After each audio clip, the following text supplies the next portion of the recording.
y'all, what's up? Jamithatsme here. Welcome back for the second half of my review. If you have not seen the first half, go ahead, click off this video, check that one out, and then come back over here and check this one out. Okay, so we're about to discuss the party, all right? Juan and Robyn's party. So y'all know Gizelle arrives and then she start immediately giving these excuses as to why Jamal is not there. Gizelle, we not gonna deal with your SHI. Okay, girl, we're not finna deal. You talking about this man so busy, it's a Saturday night and he gotta be to church on Sunday. Girl, we know pastors will miss a Sunday if need be, okay? That's why they got them deacons and them associate pastors and whoever else, the vice pastors, they got up in there, girl, okay?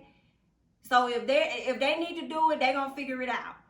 Girl, so I'm sick of your SHI when it comes to this man. Of course, Ashley and her bald-headed pimp done arrived, and then Gizelle is Ashley asked Gizelle, like, girl, where is Jamal? She was like, oh girl, well, you know, he's very busy. He's a very, very busy man. Ashley was like, okay, girl, I thought it was gonna be tonight, but you want some more? And girl, we just gonna, okay, Gizelle, all right, fine, all right, girl, okay. So then they start talking to Michael, Gizelle, and Robyn. He's talking about Father Dean and what it's like being with him. And then Robyn comes over and talks about how Juan wants her to have a child. And then here go Gizelle adding her 2 cents. So I said, yeah, that sounds just like Jamal, you know, asking me to move to Atlanta, but you ain't never there. And I'm like, Gizelle, did you hear the lies that you just told? One minute you say this man is super busy and he lives in another state and he's super busy in that state. Then you turn around and say that he ain't never in the state. Which one is it?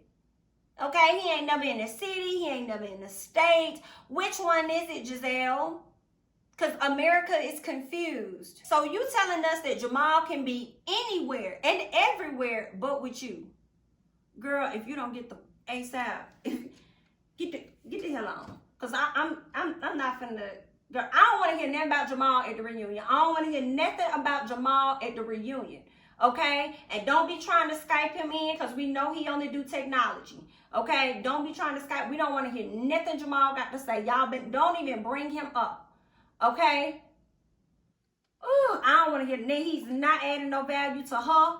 And nothing else. I don't want to, don't bring this man up. So of course the ladies talk about Karen, her flight issues. Karen's not there. They feel as though Karen really ain't there because of the festivities that happened on last week and how she had to run out on the plug. Okay, she had to go ahead and run out because she couldn't deal with the heat that was in that kitchen. Okay, Candiace, of course, she arrives with her main man, Chris. Candiace asks Robyn, how do you feel about, you know, your bestie not showing up to your event? And then Robyn said, I don't give a damn about her. She ain't got to show up. I'm fine with that. I'm completely fine with that, honey. Candiace said, oh, you are? She was like, yeah, did you see the shade she tried to throw at my man? Juan? And I just felt like, girl, don't be doing all that. You over there trying to deflect, okay, off of what you got going on, okay? And I agree. That's exactly what she was doing. But she should have deflected and reflected or whatever she needed to do right on over there to Ashley, because Ashley the one that brought up your drinking thing in front of your man. All right, but you wanted to, instead of shooting your gun this way, you wanted to shoot it over here. All right, but okay, girl. So y'all know Michael was doing a lot of drinking tonight, okay? Chris came in. Chris ain't say SHI to Michael because Michael know Chris don't F with him. Okay, Michael over there talking to Juan. Juan was asked, you know, when Juan introduced Michael to Eddie, Michael was like, how do I know him? He was like, oh, you don't because you didn't show up to Candiace and Chris's event. He was like, why would I show up to that? Okay, so you already don't like this man. You already feel a way about this man, okay? You already on some shaky stuff, but you also have been drinking a lot, which is the reason you got froggy and almost got your ass jumped, okay? So, of course, Gizelle and Ashley are sitting down. Ashley is letting Gizelle know about some things Michael has told her, but really ain't tell her nothing. So then Giselle's like, well, I want to talk to Michael because Michael out here making it seem like Juan is not interested at all in proposing. He was not expecting that at all. Juan over there asking, Michael over there asking Juan, so what's tonight? Is it just a regular night? And Juan's like, yeah, you know, just a regular night. And Juan, just like what Michael said when Gizelle asked him what was said, and he was like, well, Juan just told me it was a regular night, and he said this and he said that. You know, we have a special relationship or whatever, but I don't think he's going to propose. Maybe it's not going to go down. And when Gizelle leaves, Ashley asked him about it, and Michael says, oh, well, why would I tell her? Okay, and I'm like, okay, then, dummy, why would Juan tell you? Mr. We have a special relationship. No, what it is that you go with Juan, but Juan don't go with you. Okay? That's the problem. All right? That's the thing. Okay? Robyn over here stealing your man, the man that she didn't have for years. That's the issue that you got. Michael was just doing too much this episode, okay? A lot of people saw that preview, and I really want to know what y'all think. Y'all saw that preview, and a lot of people was ready to put the issue on Chris. But Michael was doing the most the entire, like, he was just doing the most. He was messy boots. He was drunk as hell, and like Michael just as messy as his papaya-headed ass wife, okay? So, to both of y'all, good luck. Candiace sings, she does her thing. You know, it was a bit shaky, but she got it on track. I enjoyed it. I hope y'all enjoyed it. One goes up, you know, he proposes to Robyn. It was really nice. But Wendy, sit down. Sit down. I was like, why the fuck? Wendy, I've been liking you this whole season, girl. Despite your 4 degrees, okay? I have been over here for you, okay? But girl, you have been, when Monique was fighting, it was stop, all this hollering and shit, okay? Then you over here, Robyn that got proposed to, just look at this shit. Robyn got proposed to, you over here, girl, I'm like, is this a ritual? What is she over here just, what is all of this? Like, what are you doing? I'm like, girl, go sit down. You ain't even been knowing this lady that long. You don't even much know this lady. Okay, not like that. And you over here hee-hee and ha-ha and thinking you an Indian. I'm like, girl, go sit down. What is this? Sit down. You more happier than Gizelle. Well, I guess that's to be expected. But I'm just saying, God, dog. Okay? You just running amongst the palace. Then you go over there when Michael and them getting into it. Let me tell Eddie to get up, honey. Let me tell Eddie to get up because he got on white and he can't be in the middle of all of this. But where were you, Wendy? You was right there in the middle of all of this with your whole white outfit on. Michael got a whole drink in his hand, about to damn near throw it on you, but you in the middle. That's your girl. Wendy. Sit your $5 ass down before we make change. Because, girl, you have been, just, Wendy, don't say Nene at the reunion. Okay, so few people I don't even want to hear from. I don't want to hear from Jamal and Wendy. I don't want to hear nothing. Okay, just be quiet. Just be quiet at the reunion. Speak when spoken to and shut it up. Shut it up, girl. I don't want to, girl. You hear me? Just be quiet, because you was all over the place, honey. Anyway, Michael was so hurt that his boyfriend, okay, Juan, all right, Michael was so hurt that his crush then got proposed to somebody else, okay, he didn't know what to do. He went over there crying, talking about when all the mess went down, you know, I still was riding for you. Basically saying when everybody turned their backs or Robyn came in his head and everybody else, he still was friends with Juan despite the fact that Robyn had issues with him. Or whatever, because he loves him. Okay, it's someone, honey. But girl, he was up there crying. He couldn't believe it. He could not believe it. She just stole his man. I was too tickled. Gizelle over there. Now, I have to say, Michael was over there talking to Juan about his bachelorette party that's going to be in Vegas. Talking something without the cameras. I said, Michael, I bet you can't wait to get over there, huh? You can't wait, huh? I figured, yeah. So, Gizelle's over there talking S-H-I and a T with Sharice about Miss Karen, not knowing Miss Karen was going to walk through the door and bust that bubble that she had going on, okay? Because she was ready to use that as something else to talk about Karen, and Karen showed up. Then she told us she's the worst.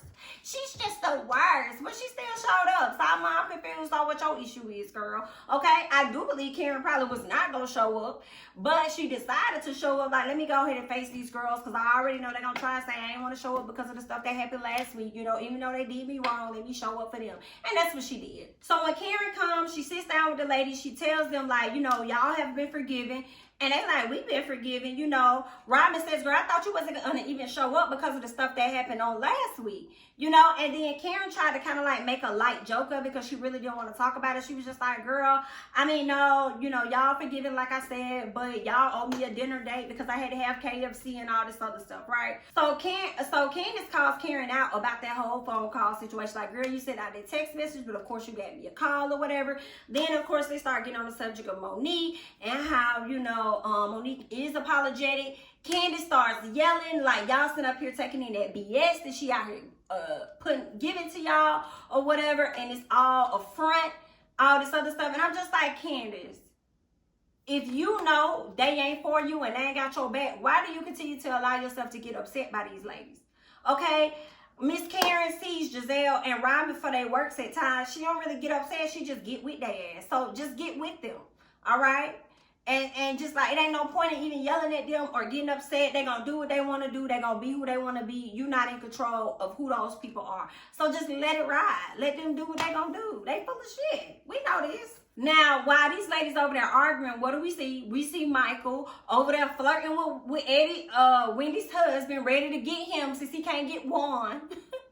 Ready to get Eddie, girl. Be careful, Miss Wendy, honey, because he's on your man. Yes. So he goes over there, you know, they over there talking. Next thing you know, we see him go over there to Chris, tells Chris, oh, you need to get your wife. It's not a good look or whatever. And Chris like, you need to get the fuck out of my face. You know what I'm saying? Michael said, shut up and listen to me. What did you say? Who you talking to? Who you talking to like that? Who you talking to? How'd it go?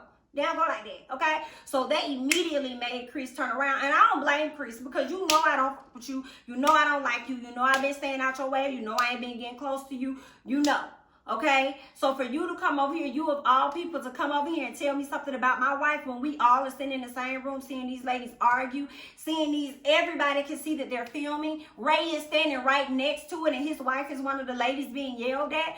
And they both standing side by side. They know what's going on, but you chose to go over there and make a scene and say something to him like you've been trying to make a scene this whole night. Since your night didn't go well because your man that got proposed to somebody else, okay? Engaged to somebody else. You want to sit up there and try and make somebody else's night not so great, okay? You went around looking for something and Chris gave you what you wanted. Then you want to sit there and talk about, oh, you're touching me, Michael. As I've said before, you've been out here touching on people this whole time, okay? You've been out here filling up, rubbing up, kissing up, touching up on folks this entire for the past 2 or 3 years, Michael. So now somebody done gave you a touch, all right, Omarion, to back you up off of them, okay? Then you want to sit up there and create this big old fiasco. Then you done call this man bald-headed. Then you done call this man a redneck. And I was so here for this white on white crime. It was quite hilarious. I was on the floor, okay? It was so hilarious. But everything, this is a true example of, I know you are, but what am I, okay? Everything that you said about this man, you're talking about yourself. It was so comical, okay? Ashley couldn't control him. It was like, you can't handle my mouth, motherfucker, okay? Juan couldn't get him under control. Ashley talks something, cut the fuck out. Cut the fuck out. I'm like, what the fuck is that? What the fuck is that? What's that? Because none of that was working. Cut the fuck out. I was like, oh my God, what is happening? Okay, Chris goes out into the hallway with Candiace, and I was here for Chris all day long. He said Michael is a B.I.T. He loves talking any kind of way with women, but won't try it with a man. 1000% agree with him. And then turned around and said, you could disrespect your wife all you want to, but you won't do it to mine. And I literally hit the Holy Ghost when he said that. Okay? About time somebody needs to let him know. Okay? You can disrespect your wife all you want to, but you will not do it to mine. And I can appreciate Brother Christopher standing up in his shit and for his woman. I was here for that. I don't care what anyone has to say about it. It was good. It was really good to see. I was here for that. I was like, look at these Real House husbands of Potomac. Okay, y'all better be out here. Listen, y'all giving us more action than anything. It was good, but let me tell you, it didn't stop there because Sister Michael was like, listen, I'm finna run amok in the palace, okay? This man over here done tried me. This lady done took my man. Everybody finna feel it, okay? So he done went around running amok in the palace. Ashley couldn't even control this man. Meanwhile, all the black folks on the inside enjoying themselves, dancing it down. He around there acting a fool, honey. Acting a whole fool. Ashley couldn't get him under control. Ashley looked like she wanted to cry, okay? And I'm like, Ashley, This is what is owed to you for the month that you ran in this palace this entire season. Everybody has been on Gizelle ass about everything, but ain't nobody acknowledging the fact that Ashley put the battery in Gizelle's back to take it back to Monique to begin with, about Monique and Sharice even being friends or whatever. Knowing the whole time Ashley was doing the same thing with befriending Monique when Monique and Candiace weren't cool, and she tried to say Candiace was doing with Sharice. Okay? This whole thing, and it's terrible that at the reunion they're going to be on Gizelle's ass, and some of it is true, they should be. But some of it should also go to Miss Ashley, because she's been running amok in the palace and hiding behind that grown-ass man that she calls a child. Okay? So that's what the hell it is that I think. But let me tell you, Michael was on their ass, and it was on Michael's ass, and he has completely embarrassed them. And it's not going to matter, because Ashley's going to continue to say that they're doing better than ever. So good luck. But that's all I got. I ain't got no more. I done gave y'all 2 parts. Y'all leave y'all thoughts in y'all comments below about how you felt about this entire season finale. I do feel like it was explosive. I do feel like they gave me exactly what it is that I wanted and needed. And I'm glad that it did not come from the same person the entire time, or the same few people. I'm glad we got to see it come from somebody else, okay? I was here for Chris. 1000%. Y'all let me know who y'all were here for. Let me know who you feel like was at fault. Okay? Was Chris at fault for touching Michael, or was Michael at fault for even approaching him? Okay? Do you think that Candiace should have been up there still yelling at Karen, or she should just, okay, wash and wipe your hands of these ladies? What are your thoughts about that? How do you feel about Gizelle and Pastor Jamal? Okay, are we gonna continue to get gooped? Okay, into 2021, girl, it needs to stop in 2020. All right, it needs to stop. Y'all let me know y'all thoughts about this overall episode, this overall season, what you're looking forward to seeing in the reunion. I'm Jamie, that's me. Don't forget to like, comment, subscribe, share my videos, and I'm gonna catch you guys in the next one. Bye-bye.